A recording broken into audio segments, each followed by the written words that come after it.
Hello everyone, welcome to the Muscle Flashcard series wherein we are going to discuss about the origin, insertion, nerve supply and action of each one of the muscles.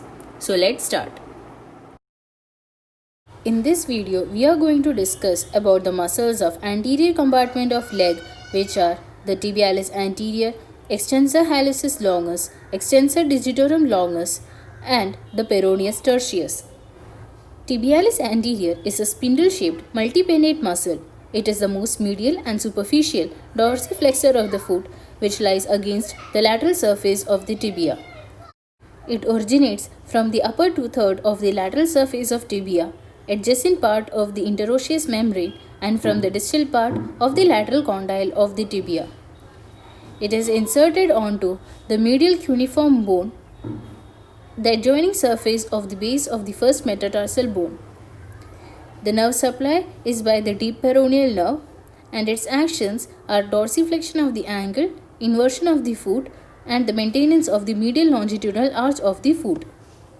Now I would like to tell you about a syndrome known as the Fresher syndrome. It is also known as the anterior tibial compartment syndrome or shin splints. It occurs due to the overexertion of the muscles of the anterior compartment, especially when the untrained persons who lead a sedentary life are asked to walk or run for long distances. Shin splints also occur in trained runners who do not warm up.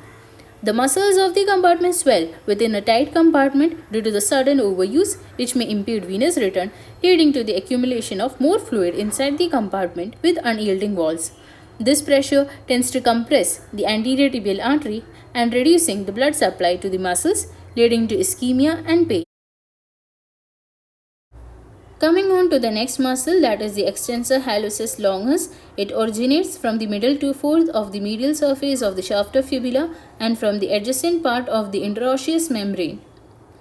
It is inserted into the base, that is dorsal surface of the distal phalanx of the big toe.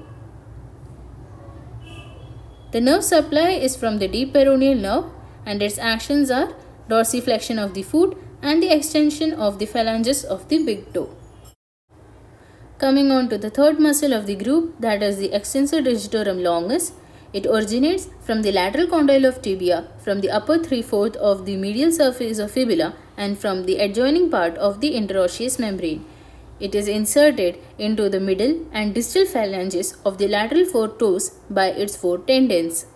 The nerve supply is given by the deep peroneal nerve, and its actions are dorsiflexion of the foot, extension of the metatarsophalangeal, proximal interphalangeal, and the distal interphalangeal joints of the lateral four toes.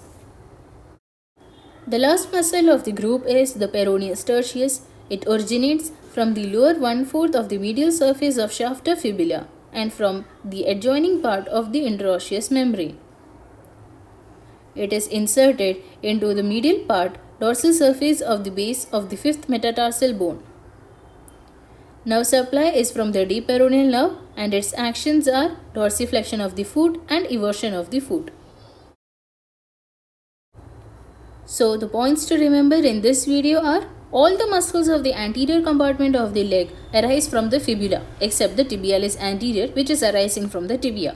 All of them are supplied by the deep peroneal nerve, and they dorsiflex the foot at the ankle joint.